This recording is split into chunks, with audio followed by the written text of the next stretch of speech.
2 సంవత్సరాలు 4వ తారీఖుతో పూర్తయి 5వ తారీఖు నుంచి 3వ ఏళ్ళలోకి అడుగు పెడతాంటే నారా చంద్రబాబు నాయుడు గారు ఈ రోజు దాకా 2 ఏళ్ల పండగ కూడా చేసుకోలేనటువంటి పరిస్థితి, ఆలోచనలు కూడా లేనటువంటి పరిస్థితి. ఎందుకని వాళ్ళ అంతరాత్మకు వాళ్ళకి తెలుసు. నారా చంద్రబాబు నాయుడు గారి అంతరాత్మకి ఈ రాష్ట్రాన్ని సర్వనాశనం చేశాను.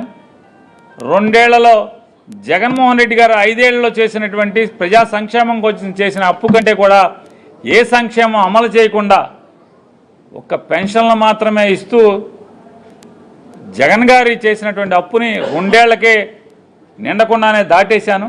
ఆ డబ్బు ఏం చేశామంటే కనపడిన పరిస్థితి. ఒక అమరావతి పేరుతో సెల్ఫ్ సస్టైన్డ్ క్యాపిటల్ అని చెప్పి ఒక అమరావతి పేరుతోనే 1,00,000 కోట్ల రూపాయలు అప్పులను తీసుకొచ్చిన పరిస్థితి. ఎక్కడ దాకా ఎందుకు మెగా డిఎస్సి అనే పేరుతో ఎంత డగా డిఎస్సిగా దాన్ని చేశారు. మెగా డిఎస్సి అనే దాన్ని ఒక మెగా స్కామ్గా ఇవాళ తయారు చేసినటువంటి పరిస్థితి మనం చూస్తున్నాం. అమరావతిలో అవినీతి విపరీతంగా ఉందని చెప్పని వైఎస్ఆర్ కాంగ్రెస్ పార్టీ కాదు, జగన్మోహన్ రెడ్డి గారు కాదు మాట్లాడేది. సాక్షాత్తు ఆ 29 గ్రామాల్లో ఉన్నటువంటి రైతాంగం ఎవరైతే భూములు ఇచ్చి ఇబ్బందులు పడుతున్నారో, ఈ రోజుకి ఫ్లాట్ ఎక్కడో తెలియదు. సినిమా ప్రొడ్యూసర్లకు అయితే ఫ్లాట్ ఎక్కడో తెలుస్తుంది. నారా చంద్రబాబు నాయుడు గారికి అమ్మటాకైన రమేష్ గారికి అయితే ఫ్లాట్ ఎక్కడో తెలుస్తుంది. లేదా ఓ పేపర్ ఆయన పిల్లలకైతే తెలుస్తుంది. కానీ ఈ రోజు దాకా కూడా ఆ 29 గ్రామాల్లో తాతలు తండ్రులు ఇచ్చినటువంటి ఆస్తిని చంద్రబాబు నాయుడు గారి మాటని నమ్మి మోసపోయినటువంటి రైతాంగానికి మాత్రం ఈ రోజు దాకా ఫ్లాట్ ఎక్కడో తెలియదు. వాళ్ళ కొడుకులకి లేదా మనవాళ్ళకి మన పొలం వదులుకున్నాం, ఈ ప్లాట్ మందని చూపించుకోలేనటువంటి స్థితిలో మానసికంగా రోధిస్తున్నటువంటి పరిస్థితి.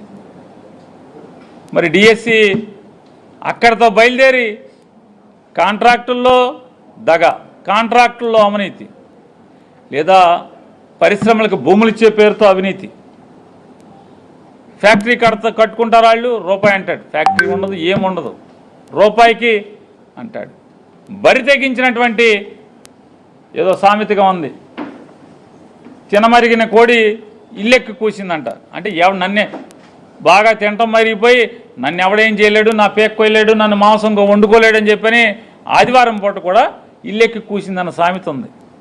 నారా లోకేష్ గారు ఈ రాష్ట్ర ముఖ్యమంత్రి చంద్రబాబు నాయుడు గారు కొడుకు చెప్తాడు, అవును బాయ్ ఇస్తాం బాయ్, ఎకరం కాదు, 2 ఎకరాలు కాదు, గజం కాదు, మొత్తం అంతా రూపాయికి ఇస్తానన్నమాట. ఎవరా స్థితి అంటే అవినీతి చేయటానికి బరి తెగింపు, భయం లేదు, బాధ్యత లేదు. ఆఖరికి ఈ సమాజానికి పిల్లల్ని అంటే ఈ సమాజానికి పౌరుల్ని, ఉత్తమ పౌరుల్ని, ఉత్తమమైనటువంటి ఉద్యోగస్తుల్ని, ఇంజనీర్లని, డాక్టర్ని, సైంటిస్టుల్ని, న్యాయవాదుల్ని ఇలా వారు వీరని లేకుండా సమాజానికి మంచి పౌరుల్ని తయారు చేసి బయటికి పంపాల్సినటువంటి విద్యా వ్యవస్థలో కూడా స్కాములు చేసేటువంటి దౌర్భాగ్య స్థితి వాళ్ళ నారా చంద్రబాబు నాయుడు గారి ప్రభుత్వం. బీడీలో స్టేట్ ఫస్ట్ ఎవడొస్తాడా అంటే అందులో పనిచేసేటువంటి కాంట్రాక్ట్ ఎంప్లాయీకి స్టేట్ ఫస్ట్ వస్తుంది. ఎక్కడైనా ఈ చోద్యం మనకు ప్రపంచంలో ఎక్కడా కనపడదు. లక్షల మంది పరీక్ష రాస్తారు, మెరిట్ లిస్ట్ పెట్టరు. ఎవరికి ఫస్ట్ ర్యాంక్ వచ్చింది, ఎవరికి సెకండ్ ర్యాంక్ వచ్చింది, ఎవరికి 100 ర్యాంక్ వచ్చింది, ఎవరికి 1,00,000 ర్యాంక్ వచ్చిందో, ఎవరికి 2 లక్షల ర్యాంక్ వచ్చిందో బోర్డు ఎట్టరు, ఎవరికి రాయరు, ఎవరికి చెప్పరు.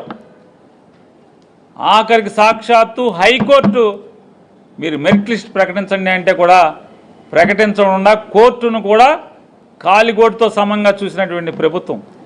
ఆఖరికి నిస్సహాయ స్థితిలో బెంచ్ మీద నుంచి ఆ జడ్జి గారు ఎన్ని మురికి తిట్లు తిట్టాలని తిట్టాడా ఐఏఎస్ ఆఫీసర్లని, ఆ వెనకున్నటువంటి విద్యాశాఖ మంత్రిని.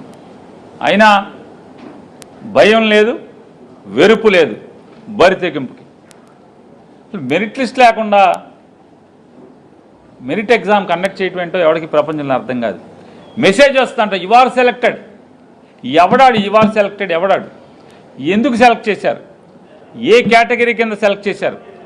ఓపెన్ కాంపిటీషన్లో సెలెక్ట్ చేశారా? బీసీ కేటగిరీ కింద సెలెక్ట్ చేశారా? ఎస్సీ కేటగిరీ కింద చేశారా? ఎస్టీ కింద చేశారా? లేదా వికలాంగుల కింద చేశారా? స్పోర్ట్స్ కోటాలో చేశారా? ఏమంతా మాయా మత్స్యంద్ర. ఇంతకన్నా పచ్చి మోసం దగా ఇంకేం కాలే. అంటే దిగజారి చంద్రబాబు నాయుడు ప్రభుత్వం దిగజారి అవినీతి చేస్తుంది, భ్రష్టుపట్టిస్తుంది. అంతకాకి ఈ డిఎస్సి జరిపినటువంటి ఈ మెగా డిఎస్సి మెగా స్కామ్ కంటే ఇంకా మనకేం కావాలి ఈ రాష్ట్రంలో? ఎంత మోసగారి ప్రభుత్వం అంటే ఎన్నికల్లో జగన్ కన్నా మేము ఎక్కిస్తామని చెప్పారు. జగన్ కన్నా ఎక్కువిస్తాం, సంపద సృష్టిస్తాం, సంపదలోంచి జనాలకు పంచి పెడతా ఉన్నారు. ఇది ప్రజాకాలం పేరుతో మేనిఫెస్టో, 2024 మేనిఫెస్టో. ఇవాళ జగన్ను చూసి గర్వంగా చెప్తాను, జగన్